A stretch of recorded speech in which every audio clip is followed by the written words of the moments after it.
Yeah.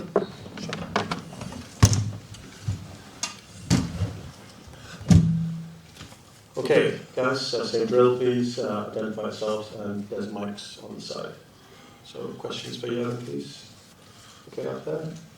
Hi, I'm Joanna from South China Morning Post. I'd like to find out what do you think of the performance of your new signings, Cavallo and Nunes, tonight? They were good. They were really good, but I don't think it makes too much sense to talk after a football game about individual players, to be honest, because I thought, I'm not sure exactly, but 32 players around about we used tonight, and I liked all of them, what they did, to be honest. It looked really like proper football. Counter-pressing was extremely obvious, which is very important for us.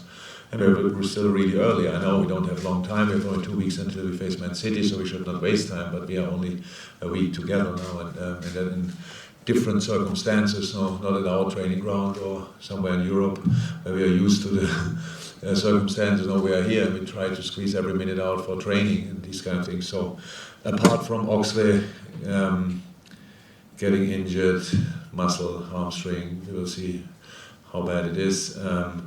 The rest was absolutely top class. Yeah, up there.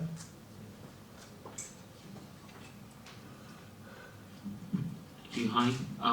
What were some positives that you got from today's session today on the field? The way we played football, the way we... so we played... If you didn't see it and just read the result, we played a good game against United, but we lost 4-0 because we made mistakes in a completely wrong moments. In football, mistakes obviously more likely lead to goals or at least to chances. But it depends to where you make the mistakes, and then you can still sort it with probably defending. The mistakes we made against United, they were not to sort anymore because it was just we were open in this moment. So we were much more compact today. We still played really good football, but we did against United as well. We scored twice, but we didn't do. So it was a clear step in the right direction, and that makes me really happy. How I said, it's our second game, and we have to work a lot in the next 4 weeks, I would say, especially to prepare the rest of the season.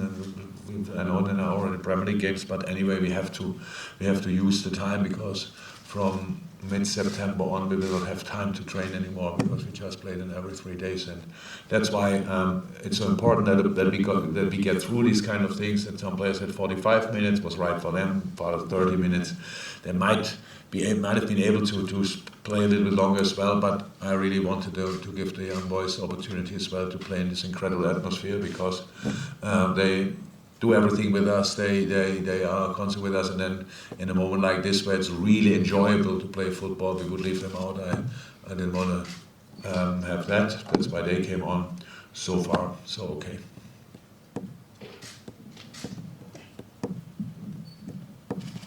Hi, Jurgen. Alex was clearly upset when he came off, because he looked sharp, hasn't he? Yeah. He's obviously worked that hard to get himself in a position to try and mount a challenge for a place after a frustrating end to last season. Yeah, of course, it's very disappointing for us, because Oxlade was really trained all the time, really well since preseason started, but it happened. Obviously, with Oxlade in the past, when it gets more intense, something can happen. Now this is just a muscle thing, and that's okay. We had worse situations, and so I'm okay with it. I don't know exactly how long it will take, but he will be back then, and then it's all fine. And then he obviously is a top class player. He can help us. In terms of Jota and Alisson, do you know what timescale you're looking at for those two? Not exactly. Ali, I think, has a chance for City. Joe or not. And what's Alisson's problem? What's he done?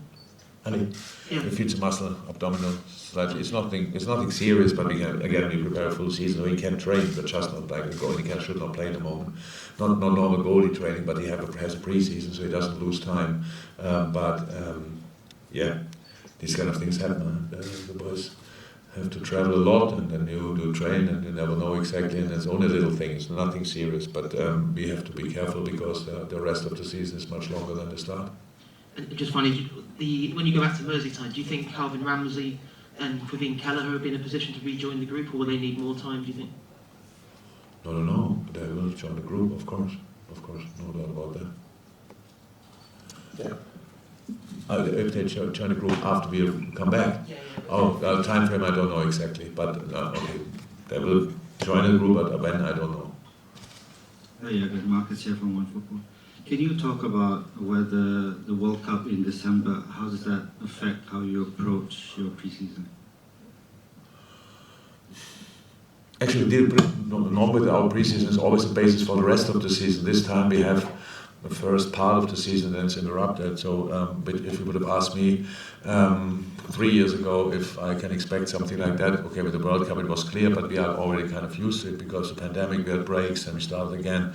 So it's not completely new to us anymore. And when these players have a time off, for example, the few who are not at the World Cup, they never have really a time off. They have always a training schedule to fulfill, so they don't lose a lot in this periods, which is very important for us. That's why we can give them at least as long as somehow possible time off with family and holiday and stuff like this, what they just need.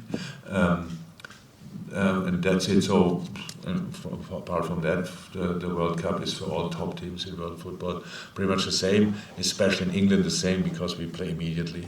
If you are in the final or if you play for third place, then you play a week later. Forgot unfortunately now the opponent because it's long, but we play a week later football again, and then you play 26th, 31st, 2nd and stuff like this. So obviously the guys in the Premier League like the spectacle. So I say not often enough. Nobody really cares about the players in these moments, but it's how it is. So. Before we let you go, Jurgen, you've been here a couple of days, Liverpool FC. How you find the facilities, both in training and the stadium? Top class. Everything was top class from start to finish. Thank you very much. Singapore was absolutely outstanding. Even the coaches found the pedal place very good. A little bit had a little bit of destruction, which is absolutely great. And top view. The welcome was outstanding. The city the things I saw look beautiful. Looks like a place you can have a good life, so that's good. Obviously we don't see everything, or not a lot even, but the first impression was absolutely outstanding, and it will not be the last time that I come here. If it would be closer, I would be more often here, but 14 hours flight is, I would say, not around the corner. So, but really, thank you for everything. It was top.